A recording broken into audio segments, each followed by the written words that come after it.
Now then, it is a new year, so therefore rail fares duly rose. In fact, they did so today. Some by much more than others. An annual Banbury to London ticket increases by £284. A return ticket between Birmingham and London rises by £2.50. So the average works out about 4.2%. It won't help rail passengers to know that they are paying the highest fares in Europe, if they didn't already. Not that the situation is likely to change anytime soon. Fatima Manji reports. It's almost become tradition. Welcome in the new year and with it higher rail fares. Hardly music to the ears of passengers. The drumming may have been a tad annoying for those heading to work this morning, but the point was loud and clear. The rail fares are ripping us off. It is the daily commuters that are being hit the hardest. Here at Ashford in Kent, the annual fare has gone up by £2,000 over 10 years. Unsurprisingly, people here aren't very happy. Our wages don't go up. It's getting more and more expensive to go to work. So it seems like another way that ordinary people are bearing the cost of government spending cuts. One of the things the government says is that if the train fares don't go up, the taxpayer would have to pick up the bill. Well, yes, so it should be, but at the top end. You know, I think too much emphasis is being placed on your average working person. So just who is to blame? The train companies are quick to say it's the fault of the government, and today's rise isn't about profit. It's important to recognise that it's the government, not train companies, that decides how much season tickets on average should go up each year. The question here is who pays for the railways, either the passenger or the taxpayer.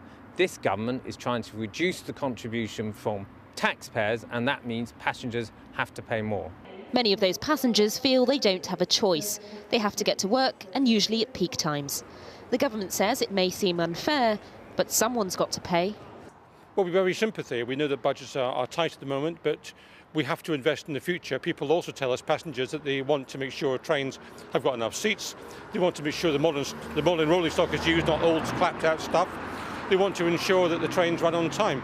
All those things require big investment. And yet it also seems like a big, uniquely British problem. This morning I paid £35.50 for a ticket from London to Ashford in Kent, which is 60 miles away. So how far could I travel in other European countries for the same amount of money? Well, from Berlin I could travel 122 miles, from Paris 127 miles, and from Rome I could have travelled for 209 miles. So how do the Europeans do it? Well, in Britain, 90% of the passenger rail system is privately owned. Contrast that to Germany, for instance, where it's the opposite. 90% is publicly owned.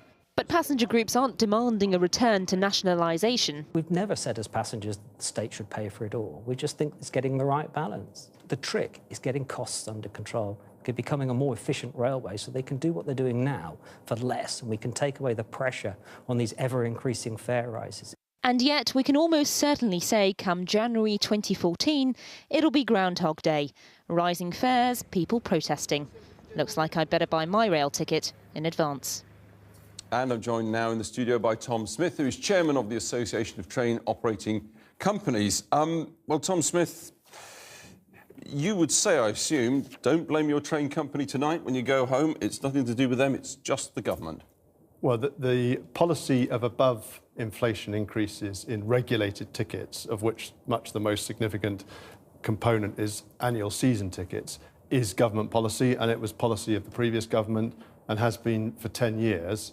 And it's part of a move by those governments to shift the balance of meeting the cost of railways from the taxpayer to the passenger, the people who actually use them. Well, that's right. I mean, that's the philosophical point. Have we got that right in this country? The Germans don't believe that, the Italians don't, the Spanish don't, the French don't. They say, no, no, no. Railway's not just a private service. It's part of the fabric. We need it. It's a public service. You've got to share the burden with the taxpayer more than we do in this country. Well, it is a shared burden. The taxpayer does contribute. Yes, but the railway is a public service, and it is run as a public service. The point, I think, where you need to realise the difference between this country and those continental countries is the growth we have seen in demand for rail travel, which means that there is a need to increase capacity, which means there's a need for investment. Railways are a very capital-intensive industry wherever they are operated, and that needs to be sustained by government support, by public investment, which the government is doing, and the previous government was also doing. And in turn, their confidence in that is going to be and is enhanced by the ability of the industry to raise revenue from passengers. Then if that's true, perhaps Network Rail, who take already, if I have it right, 48 pence in every pound on your rail fare, should take even more, and we rebalance it that way, rather than increasing the actual top price of the fare. I'm not quite sure I understand the question. Half the money goes to Network Rail in every pound, in every fare you pay. Surely you give Network Rail more, even more of the cake, if you like. Well, I think the big challenge for Network Rail, as a major part of the rail industry, is actually to become more efficient and bring its costs down, and it is working in that direction. So I think to do what you suggest would be quite wrong at the moment. The wider frame, a lot of people commenting on this today, to me, certainly saying it's a dog's breakfast. Privatisation has not worked. You need a much simpler, perhaps less competitive, in inverted commas, network. That's how you get something that's much more efficient, therefore cheaper. Well, I don't agree with that. I think privatisation has worked. Since 1996, 97, when franchises were first let to the private sector, we've seen extraordinary growth in patronage, in passenger numbers, year on year, through a number of recessionary periods, in sharp contrast to what we saw in the 15 years leading up to that transition point, when British Rail was running the railways in a state of perpetual steady decline. We have turned around the railways, and they are better for it. The rolling stock is newer, stations are better, there are more journey opportunities, there are more cheaper fares. Today is all about fares. And there's a lot more expensive fares. No, there are far more cheap fares than the headline expensive fares. Tom Smith, I have to leave it there. Thanks very much indeed.